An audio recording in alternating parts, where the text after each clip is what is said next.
Tuzlucadan qalxıb gəlibsən, dünya gözəlisən, sən şarabanı. Dünya gözəlisən, sən şarabanı. Deyirlər ki, Azərbaycan qızısan, İlk baharsan, hər fəslin yazısan. Ceylan gözlü gözəlliyin özüsən, dodaq gilas ağzın, bal şarabanı. Dodaq gilas ağzın, bal şarabanı. Bu kainat belə gözəl görmədi, naz elədi yarə bu səvermədi. Heç kəs səni mənim kimi sevmədi. Çiçəklər içində gül şarabanı, çiçəklər içində gül şarabanı.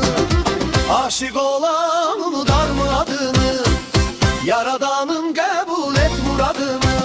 Kim istemez senin gibi kadını, İçi güzel dışı nar şarabanı, İçi güzel dışı nar şarabanı.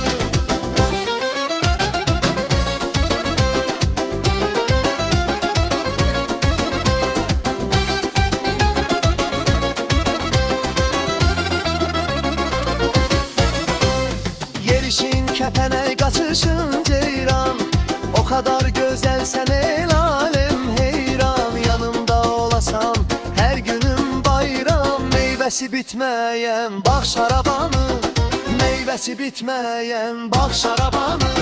Sensiz kırmızı gül solar neyləsin, şair Nevzat səndən də söz eyləsin. Sazlar çalsın, türkü səni söyləsin. Çəkib getdin ələ yar şarabanı, çəkib getdin ələ yar şarabanı. Bu kainat belə gözəl görmədi, naz elədi yarə bu səvermədi. Heç kəs səni mənim kimi sevmədi. Çiçəklər içində gül şarabanı, çiçəklər içində gül şarabanı. Aşık olan unudar mı adını, Yaradanım qəbul et muradımı. Kim istemez senin gibi kadını, İçi güzel dışı nar şarabanı, İçi güzel dışı nar şarabanı.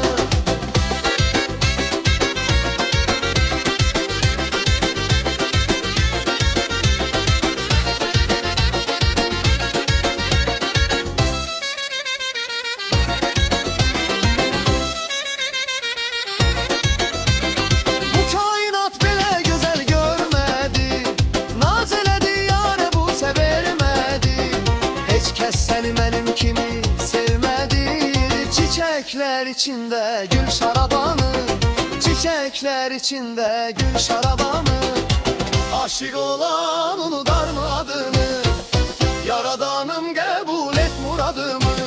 Kim istemez senin gibi kadını, İçi güzel dışı nar şarabanı, İçi güzel dışı nar şarabanı.